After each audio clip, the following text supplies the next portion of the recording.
देखिए, ये तो बहुत अफ़सोस की बात है। इनका जो यूडीएफ पार्टी है, हमारे जमीयत उलमा, हम लोग शुरुआत से इसकी मुखालिफत किए हैं। ते इनकी वजह से जो नुकसान हुआ, हमारे जो मुस्लिम वोट को इन्होंने हमेशा डिवाइड किया है। इससे नुकसान ये हुआ कि सबके सामने है, और ये सामने इस बार ज़ाहिर हो गया कि जहाँ पे इनके 18 सीटें थी, फिर 16 सीटें हुई, आज जाके इनका सिर्फ 2 सीट में महदूद हो गए हैं। वजह क्या? आसाम के लोग समझ गए हैं। क्योंकि सबसे दुख की बात है कि इन्होंने सियासत में आके ये मियाँगिरी चलेगा, ये सब अल्फाज एक वक्त इन्होंने कहा था, इनके बेटों ने, कि लुंगी टोपी बुर्के का सरकार, डिप्टी सीएम बनेंगे वो, ये सब चीज़ों से काफ़ी नुकसान हुआ है। ये अफसोस की बात है कि मौलाना बदरुद्दीन अजमल साहब खुद ज़ात मेरे घर के सामने से आए, पर तकरीबन 60-70 गाड़ी साथ में, और इन्होंने पटाखा मेरे घर के सामने खुद गाड़ी में बैठे हुए इनके सामने, इनके पीछे पटाखा भी, और डीजे बजा के गाड़ी से जा रहे थे। और कुछ जगहों में जाके इनका ड्राइवर इनके गाड़ी में नाच रहा था, सामने इनके लोग नाच भी रहे थे। तो बड़ा अफसोस लगा कि मौलाना बदरुद्दीन अजमल साहब जैसे हैसियत वाले लोग, आदमी, एक आलिम दीन, दारुल देवबंद के रुकन शुरा, अपने आप को खलीफा भी कहते हैं, खानका भी चलाते हैं, और इनके इर्द गिर्द डीजे भी बजता है, और किसी के घर पे आके अगर जीत हुई है, जीत हार सबकी होती है, हम तो यहाँ पे आए ही नहीं, हमने सिर्फ 35 मिनट का वीडियो छोड़ा था, और इनका जो इन्होंने जो इनका किरदार रहा गुज़श्ता 20 सालों में, लोगों के सामने रखा मैंने, वीडियो से क्या नुकसान हुआ, तो लोगों को समझाया, हार जीत होती है। और इस जीत को जश्न मनाने के लिए मेरे घर के सामने आके जो इन्होंने किरदार अदा किया है, बहुत अफसोसनाक है। और साथ में गाली गलौज, इतना ज़्यादा गाली गलौज किया है जो मैं अपने ज़बान से अल्फाज दे नहीं सकता हूँ। वीडियो में मेरा पास प्रूफ है, इन्होंने हर जगह जाके मुझे गाली दिया है। मगर मेरे बड़े भाई है वो, मैं इनको गाली भी नहीं दे सकता हूँ, उम्र में ही बड़े हैं, मगर मैंने अपना ज़र्फ़ जो भी अल्लाह के हुक्म से दिखाया, इनकी वजह से। सबसे बड़ी बात है कि मैंने इनको खाली 4-5 सवाल किया था इलेक्शन में, जिसकी वजह से गाली दी है। सवाल क्या था कि आप 25 से 30-35 साल के थे, कांग्रेस के ज़माने में हितेश शेख एक मजबूत चीफ मिनिस्टर थे। उस वक्त आप एक मजबूत जमीयत उलमा के सदर थे, आपके हाथ में इतना पकड़ था, आपके कहने पर कांग्रेस टिकट दिया करता था अक़लियत का, 20 लोग हो या 25 लोग, मगर आपने खुद का ज़ात के फ़ायदा जमीयत उलमा में रह के आपका ज़ात का फ़ायदा उठाया। आपने ज़मीन अगर लिया है हुकूमत से, तो आपके लिए लिया, आपके ट्रस्ट की, आपका फाउंडेशन या आपका इदारा के लिए, जो के लिए, मगर आज जमीयत उलमा के नाम से आधा बीघा ज़मीन नहीं लिया आपने। सबसे बड़ी बात है, जमीयत उलमा का काम होता है कि ये अल्लाह की अमानत है। जमीयत उलमा का काम होता है कि हुकूमत को दबाव डाल के आपसे उनकी ज़मीन लेना पड़ता है, मगर आप अपने ज़ात को छोड़ के 1 बीघा ज़मीन जमीयत उलमा के लिए नहीं है। दूसरी बात, आज जो इविक्शन हुआ है, फॉरेस्ट लैंड में जो लोग बसे हैं, जो फ्लड इफेक्टेड एरिया था, जहाँ से फ्लड होने के बाद लोग आए फॉरेस्ट में, घर सब कुछ ख़त्म हो गया था।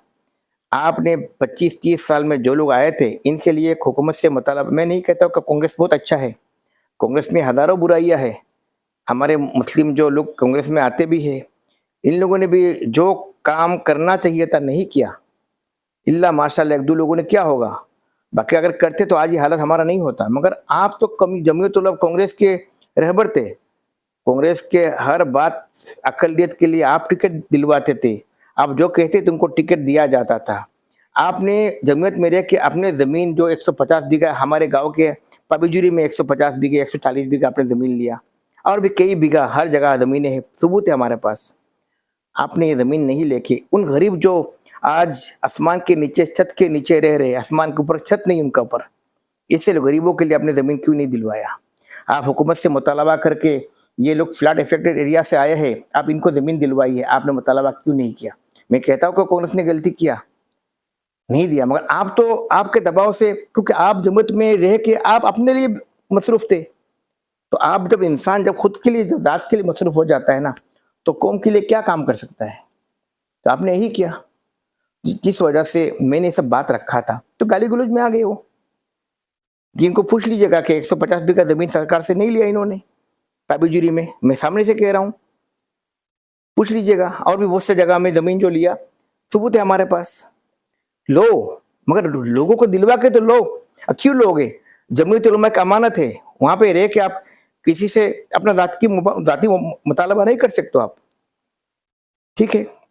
अभी तो कोई मतलब हमारा जो जमीयत से आप सिर्फ आवाज उठाया है और जो ये हरकत हुआ है, जो बदरुद्दीन आजमल का पार्टी गाड़ी में बैठा है, डीजे बजा रहा है, सब कुछ कर रहा है, लेकिन अभी तक कोई हमारा आलिम समाज से अभी तक कोई मस्जिद से हो कोई फतवा नहीं निकला जो ये चीज़ गलत किया है, ये करना नहीं चाहिए था। एक आलिम हमारा बोलेगा तो ऑल असम में हर वीडियो देखता हूँ ओली ओली बोल के, कोई भी आके पूछता है आप अल्लाह का घर में कितना बार घुसा है, तब रो के बोलता है हम 4 बार घुसा है। लेकिन ऐसा टाइम में अल्लाह का घर में घुसा है और डीजे गाना सामने में बैठा है, ड्राइवर भी साथ में डांस कर रहा है और सामने में एक, इस बारे में क्या बोलना चाहता हूँ? मैं देखिए किसी के जाति में तनकीद नहीं करना चाहता हूँ। वो वीडियो में जाहिर है, आप लोग वीडियो में सब कुछ देख लिया है। मैं क्या बात बताऊँ, मेरे घर में आके सामने जो कहना था मैंने कह दिया। मैं कहूँगा कि उलमा को हक बात करनी चाहिए, क्योंकि हम जैसे आलिम अगर हम लोग जमीयत उलमा के जो रहबर होते हैं, ऐसे लोग जब ये हरकत करेंगे तो आवाम के ऊपर गलत असर पड़ता है। सीधी बात है, जो भी गलत काम करेंगे सवाल है, आप भी एक आलिम है, मौलाना बदरुद्दीन आजमल साहब ये आलिम है, आप क्यों बदरुद्दीन आजमल का खिलाफ बयान करते हैं? मकसद क्या है? मौलाना बदरुद्दीन आजमल साहब मेरे बड़े भाई हैं। मैं कभी इनके ज़ात के ऊपर खिलाफ बात नहीं किया। मैंने जो बात भी किया है ना, क्योंकि जब जो आदमी एक कौम के अमानतदार होता है ना, अगर आपसे गलती होती है तो दूसरे को सीधा रास्ता दिखाने के लिए, इनको जिम्मेदारी होती है कहने के लिए आप ये कर रहे हो, क्योंकि आप सियासत में हो और हम लोग आवाम हैं। तो सियासत में अगर आप कुछ से कोई गलतियाँ हो रहा है तो हम लोगों को बोलने का हक है, गणतांत्रिक कंट्री है ये, हमें बोलने का अधिकार है। हमने जो बात कहा, ऐसे सियासत के ऊपर जो इन्होंने पार्टी जो किया, इससे हमारा नुकसान हुआ है। इनको ये पार्टी नहीं करना चाहिए था, और जिस पार्टी से नुकसान अगर फ़ायदा हुआ, आप लोग मुझे दिखा दीजिए क्या फ़ायदा हुआ। आज नुकसान सामने हो गया, आवाम को समझ में आ गया। आज 16 से 18 से 2 में महदूद हो गए। तो मेरा इनसे जाती इनसे मेरा कोई, आज भी हम इनके भाई लोग, फैमिली लोग हम एक साथ बैठते हैं, खाना खाते हैं, वो मसला अलग है, एक घर के लोग हैं हम लोग। मगर मसला जब जात का आता है, कौम का आएगा, समाज का आएगा, तो मुझे किसी को बोलना पड़ेगा ना।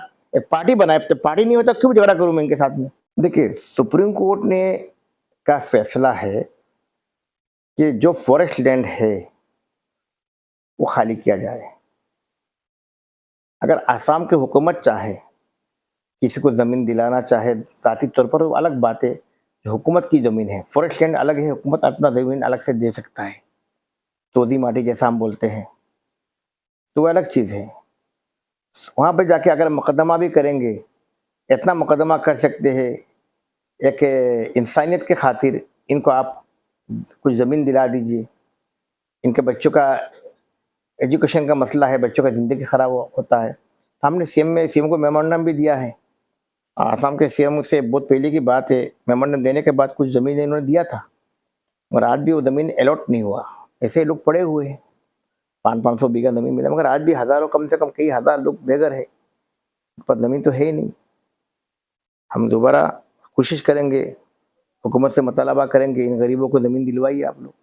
हुकूमत तो खाली बीजेपी का हुकूमत अगर है भी तो क्या खाली अक्सरियत के लिए नहीं है ना, अक्सरियत के लिए बात तो हम कर सकते हैं ना।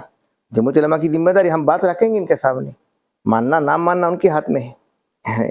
देखिए, जब कोई हक जमीयत उलमा की तरफ से मुझे बात करनी थी, क्योंकि मैं कोई जमीयत उलमा का जो उहदा होता है, इसमें आपको हक बात करना पड़ेगा। तो मैंने जब बात की, वो डर गए कि वो शायद हार जाएंगे, तो इन्होंने कम से कम इतना तो किया है। इस 35 मिनट का वीडियो से, मैं तो यहाँ पे कैंपेन के लिए आया भी नहीं, मैं तो यहाँ था ही नहीं, मैं ना, मुझे सियासत से कोई लेना देना भी नहीं है। इतना लेना देना है कि हमारे लोगों को फ़ायदा हो, और कोई लोग गलत रास्ते में जाते हैं तो उनको सही रास्ता दिखाना हमारा काम है।